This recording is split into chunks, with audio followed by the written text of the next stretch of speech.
Bonjour, donc bienvenue à l'atelier préparer et repeindre son mur en termes de peinture.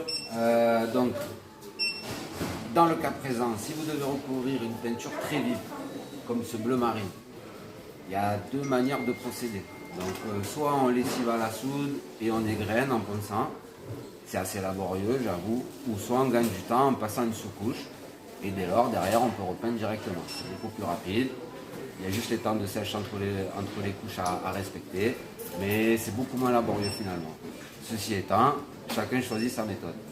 Ok. Donc, première étape, on va commencer par l'encadrement, toujours. Donc, pour les endroits où il ne faut pas dépasser, on met des bandes de masquage, on gagne beaucoup plus de temps. Ça ressemble à des rouleaux de scotch, c'est fait exprès, donc on fait nos contours pour tous les endroits où il ne faut pas dépasser. Au lieu de s'appliquer et aller doucement, là on peut gagner du temps et aller beaucoup plus vite.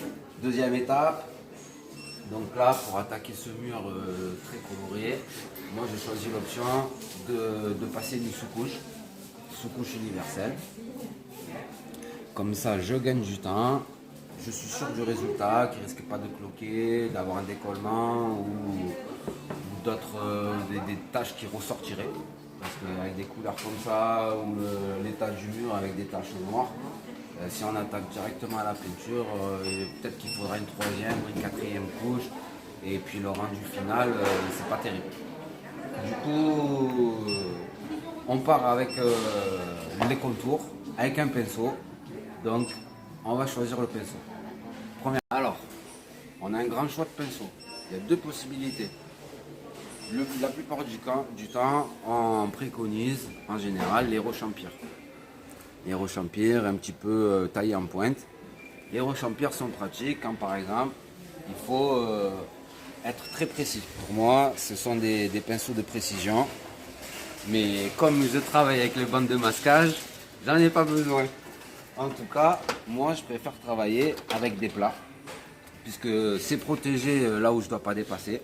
Et avec le plat, c'est là où on fait le moins de traces, on gagne du temps et on recouvre une grande partie. C'est-à-dire que l'autre partie du mur, elle sera avec le rouleau. Donc on gagne beaucoup plus de temps, en tout cas personnellement, avec un plat. Donc c'est mon choix premier. Allez, on retourne au mur.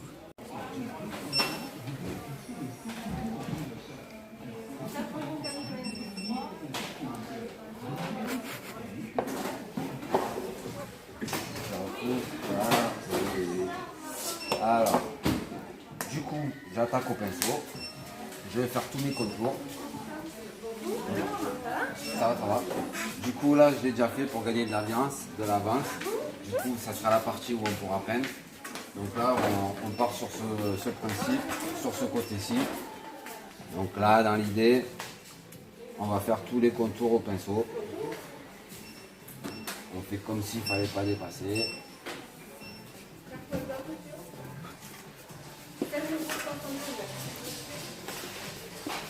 Alors le principe de la sous-couche, c'est qu'il ne faut pas la tirer.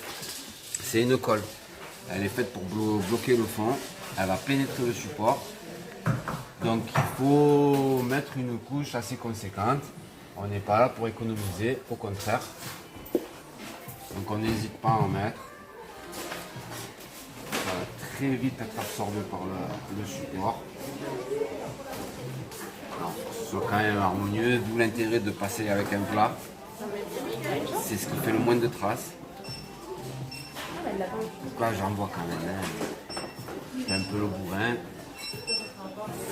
Mais c'est comme ça que j'aime bien faire les travaux. En gagnant du temps. Parti. Donc on va attaquer la partie rouleau. J'ai fait tous mes contours. Donc le rouleau, c'est le même principe. On tartine.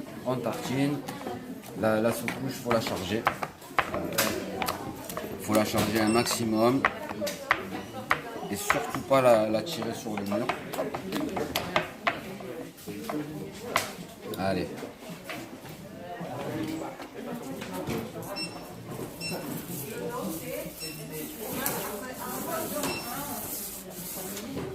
Je recharge de suite. Il ne faut surtout pas la tirer. Il faut que ce soit homogène, bien réparti, bien évidemment. Mais faut laisser une couche assez conséquente. Surtout que la sous-couche, on met qu'une couche. Au contraire de la peinture où on met toujours deux couches. Voilà. Donc on va passer à la partie peinture. Donc sur le principe, c'est la même chose qu'avec la sous-couche. On commence par les contours au pinceau, plat. Et après on envoie le rouleau. Donc moi j'ai choisi une peinture velours. Donc en fait ça a très peu de reflets, ça ressemble à du mat, mais c'est lessivable comme le satin. Donc comme c'est pour le mur du magasin, ça convient très bien.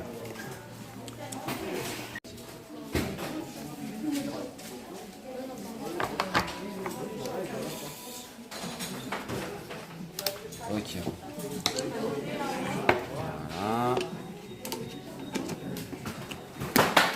Donc j'avais sous-couché au préalable la partie gauche de mon mur, donc je l'ai fait avant-hier, c'est super sec. Je vais repeindre sur cette partie-là. Donc même principe que tout à l'heure. Sauf qu'à contrario de la sous-couche, la peinture elle doit se tirer.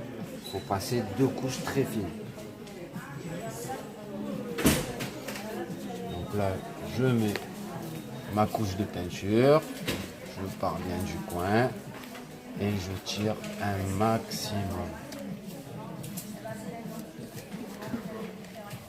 Voilà.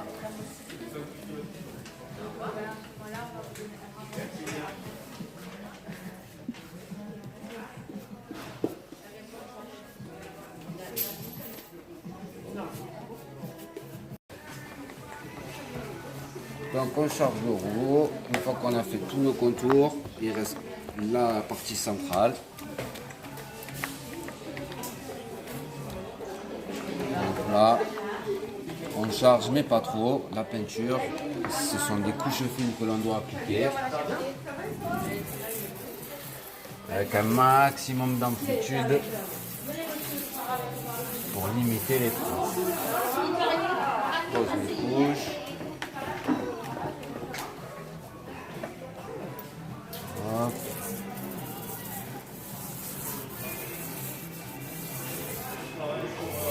Voilà. Je viens récupérer là où il y en a plus pour ramener là où il y en a le moins pour qu'il y ait une couche homogène.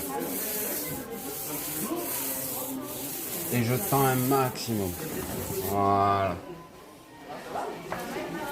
On a fini la première couche. Donc, on voit encore un tout petit peu la couleur en dessous. C'est normal, elle est très vive. Mais une fois la deuxième couche appliquée, nous verrons ça tout à l'heure. Et une fois sec, il faut attendre que ça sèche. Nous verrons le résultat final d'une netteté intraitable. Bon, ben, on va passer à la deuxième couche. Et du coup, c'est la première là où on a mis la sous-couche. J'avais fait un décalé pour qu'on voit bien la différence entre les deux. Donc j'attaque.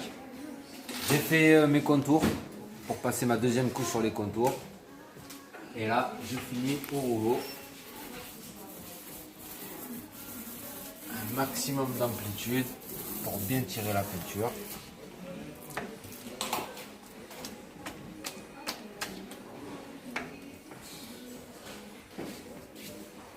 Donc après, toujours juger la finition de la peinture une fois qu'elle est sèche complètement, une fois qu'elle a eu ses 12 heures de séchage, 24 heures si c'est en temps de pluie, pour juger de l'opacité, de la couleur de la peinture.